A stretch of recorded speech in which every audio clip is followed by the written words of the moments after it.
Bienvenue à tous dans les carnets de Théo, votre rendez-vous mensuel dédié à l'exploration des trésors cachés et des destinations incontournables de notre magnifique région.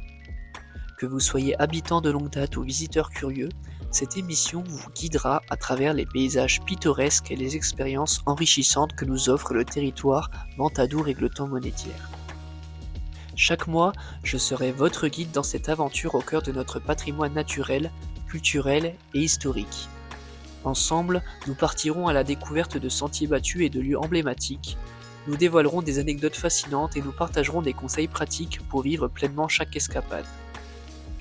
Ainsi, que vous soyez passionné de randonnée, amateur d'histoire, gourmet en quête de saveurs locales ou simplement en quête de dépaysement, les carnets de Théo sont là pour vous inspirer et vous accompagner dans vos prochaines aventures. Préparez-vous donc à embarquer pour un voyage au fil des ondes, où chaque épisode sera une invitation à l'émerveillement et à la découverte. Alors, installez-vous confortablement et laissez-vous transporter par la magie du voyage au sein de notre belle région. Et bienvenue dans ce 12e épisode des carnets de Théo.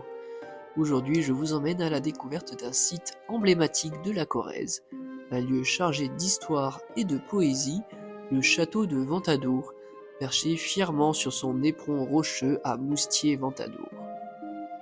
Dominant les gorges sauvages de la Soudayette et de la Vigne, ce château médiéval du XIIe siècle a traversé les âges, tour à tour forteresse militaire, foyer de culture occitane et aujourd'hui site touristique d'exception. Ventadour est notamment célèbre pour avoir vu naître l'un des plus grands troubadours du Moyen-Âge, Bernard de Ventadour, dont les chansons d'amour résonnent encore dans l'imaginaire collectif. Dans cette chronique, nous plongerons d'abord dans l'histoire du château et de ses personnages marquants, avant de découvrir ce qu'est devenu Ventadour aujourd'hui, un écrin naturel préservé, lieu de balade, de spectacles vivants et d'animations culturelles tout au long de l'année. Alors ouvrez grand vos oreilles et laissez-vous porter par l'histoire fascinante de ce géant de pierre, niché au cœur de notre belle Corrèze. Le château de Ventadour voit le jour au XIe siècle, sur un éperon rocheux dominant les gorges sauvages de la Luzège. C'est Aime Ier de Ventadour, membre de la puissante famille de Comborn, qui décide d'ériger cette forteresse pour affirmer son autorité sur le territoire. À cette époque, la Corrèze est une mosaïque de seigneuries, et la construction d'un château est un acte politique majeur. Il s'agit de protéger ses terres et de contrôler les routes commerciales. Au XIIe siècle, sous Aime II, son petit-fils, le château prend une toute autre dimension. Non seulement Ventadour se renforce militairement, mais il devient aussi un haut lieu de culture. C'est à cette période que naît et s'épanouit l'art des troubadours, ces poètes du Moyen-Âge chantant l'amour courtois. Bernard de Ventadour, l'un des plus célèbres d'entre eux, aurait été formé ici, dans les salles du château. La réputation de Ventadour dépasse alors largement les frontières du Limousin. Mais les siècles suivants seront plus tourmentés.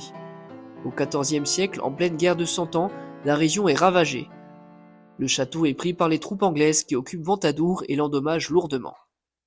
Les murailles sont en partie détruites, mais le site conserve son importance stratégique. Ventadour sera d'ailleurs reconstruit partiellement après cette période de troubles. À partir du XVe siècle, la seigneurie de Ventadour passe entre différentes mains nobles. Elle devient propriété de la famille de Montpensier puis des Bourbons, qui n'habitent plus sur place mais conservent le château comme un symbole de leur prestige. Peu à peu, la forteresse perd son rôle défensif et commence à tomber dans l'oubli. Le XVIIIe siècle marque le véritable déclin de Ventadour. Délaissé, le château tombe en ruine, ses pierres sont parfois réutilisées pour d'autres constructions locales. La Révolution française viendra sceller son destin. Considéré comme un symbole de l'Ancien Régime, il est abandonné, livré aux intempéries et à la végétation. Il faudra attendre le XXe siècle pour que la conscience patrimoniale se réveille. En 1969, un premier élan de protection est lancé. Des passionnés et des institutions locales entreprennent d'importants travaux de consolidation pour sauver ce qui peut l'être. Depuis, le château de Ventadour n'a cessé de renaître. À travers des campagnes de restauration régulières, ses murailles reprennent forme, ses tours reprennent de la hauteur, et Ventadour est redevenu un site vivant, accueillant les visiteurs du monde entier fascinés par sa grandeur et son romantisme. De bastion militaire à foyer culturel, de place forte convoitée à ruines romantiques, Ventadour incarne lui seul plus de 9 siècles d'histoire du Limousin et de la France. Quand on parle du château de Ventadour, impossible de ne pas évoquer les personnages qui ont marqué son histoire et construit sa légende. Le premier d'entre eux, c'est Eble II, surnommé le Cantador, c'est-à-dire le chanteur. Il vit entre 1086 et 1148 et acquiert une immense renommée dans l'art du trobar, cet art poétique occitan qui fait naître les troubadours. Son talent est tel qu'il est reconnu par Guillaume IX d'Aquitaine, l'un des tout premiers troubadours. À Ventadour, Eble II crée même ce que l'on appelle l'école d'Eble, où il forme de nombreux poètes. C'est ainsi que grandira l'un des plus célèbres d'entre eux, Bernard de Ventadour. Bernard de Ventadour, né aux alentours de 1125, n'est pourtant pas issu de la famille des Ventadour.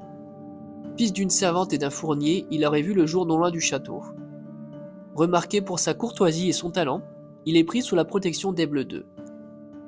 Bernard devient alors maître dans l'art de la fine amour, cette poésie que chante l'amour idéal. Sa vie bascule lorsqu'il séduit, dit-on, la femme d'Eble III. Chassé du château, il rejoint alors la cour d'Aliénor d'Aquitaine, pour qui il composera de nombreuses chansons avant de poursuivre sa carrière de troubadour auprès du comte de Toulouse. À sa mort, il laisse derrière lui une œuvre précieuse, une quarantaine de poèmes, dont 20 accompagnés de leur musique, véritable trésor du XIIe siècle. À la même époque, une autre figure féminine brille autour du château, Marie de Ventadour. Fille du comte de Turenne, épouse d'Eble V de Ventadour, elle est elle-même Trobéritz, une femme troubadour. Source d'inspiration pour de nombreux poètes, Marie de Ventadour nous a laissé une chanson, un poème dialogué avec le troubadour Guy Dussel, témoignage rare et précieux du rôle des femmes dans la culture occitane médiévale. Quelques siècles plus tard, c'est Bernard de Ventadour, le comte, qui prend la succession du fief au XIVe siècle. Engagé auprès des rois de France Philippe VI et Jean II le Bon, il participe à de nombreuses batailles contre les Anglais pendant la guerre de Cent Ans. Pour ses services, il est fait comte de Ventadour et de Montpensier en 1350. Mais ces temps troublés voient aussi surgir des figures plus sombres. Parmi elles, Geoffroy Tête-Noire, célèbre routier breton. En 1379, il s'empare par ruse de la forteresse de Ventadour et la transforme en base pour mener ses pillages dans toute la région. Pendant près de 10 ans, il défie toutes les tentatives de reconquête, jusqu'à être mortellement blessé lors d'un assaut des troupes du duc de Berry. Enfin, au XVIe siècle, Gilbert III Lévis-Ventadour incarne une nouvelle page du château. Marié à Catherine de Montmorency, il est fait duc en 1578 par Henri III. Gouverneur du Limousin, du Beaujolais et du Lyonnais, il installe à Égletons le siège de la sénéchaussée ducale, poursuivant l'influence de Ventadour bien au-delà de ses murailles. Et si l'histoire fascinante du château de Ventadour s'enracinait aussi profondément dans la nature que dans les pierres? Car oui, ce site majestueux est aussi un véritable écrin naturel. De son enceinte à ses abords, Ventadour accueille une biodiversité incroyable, reflet de la nature préservée de la Corrèze. Perché sur son échine rocheuse, faite de granit et de quartz, le château domine deux affluents de la Liezège, la Soudeyette au nord-est et le ruisseau de la Vigne au sud. Au fil des millénaires, ces deux rivières ont sculpté de profonds fossés naturels, plongeant parfois jusqu'à une centaine de mètres de profondeur. Si au début du XXe siècle ces pentes étaient couvertes de landes à bruyères et de genêts, la forêt a aujourd'hui repris ses droits. Sur le versant nord, ce sont tilleuls, hêtres et châtaigniers qui règnent, tandis que le versant sud, plus sec, est dominé par le chêne pédonculé. Mais le sol même du château recèle une autre curiosité. L'utilisation massive de chaux lors de la construction a transformé la nature acide du terrain, favorisant l'apparition de plantes rares qui aiment les sols calcaires. Parmi elles, on retrouve la Daphné lauréole, petit arbuste aux fleurs jaune verdâtre protégé en Limousin, l'Inule squareuse, aussi appelée herbe aux mouches, et la Vipérine commune, cette fleur bleue remarquable qui attire abeilles, bourdons et papillons. Et du côté des animaux, Ventadour n'est pas en reste. Dans les cieux, l'hirondelle de rocher virevolte au-dessus des ruines, discrète mais bien présente. Et au fil de la rivière Soudeyette se cache un hôte secret, la loutre d'Europe. Ce mammifère autrefois menacé est aujourd'hui protégé et retrouve peu à peu ses territoires. Alors patientez, ouvrez l'œil au bord des cours d'eau et peut-être apercevrez-vous ses traces ou même sa silhouette fuselée glissant dans les eaux. Ainsi, à Ventadour, nature et histoire se mêlent, offrant un spectacle unique pour les amoureux du patrimoine et de biodiversité. En conclusion, le château de Ventadour nous offre un voyage unique à travers les siècles. De sa construction au XIIe siècle par Aigle II le Chanteur, à l'émergence de figures emblématiques comme Bernard ou Marie de Ventadour, jusqu'aux heures sombres de la guerre de Cent Ans avec Geoffroy Tête-Noire, son histoire est intimement liée à celle du Limousin et de la culture occitane. Aujourd'hui encore, les pierres du château racontent ces siècles d'époque, d'invasion et de poésie.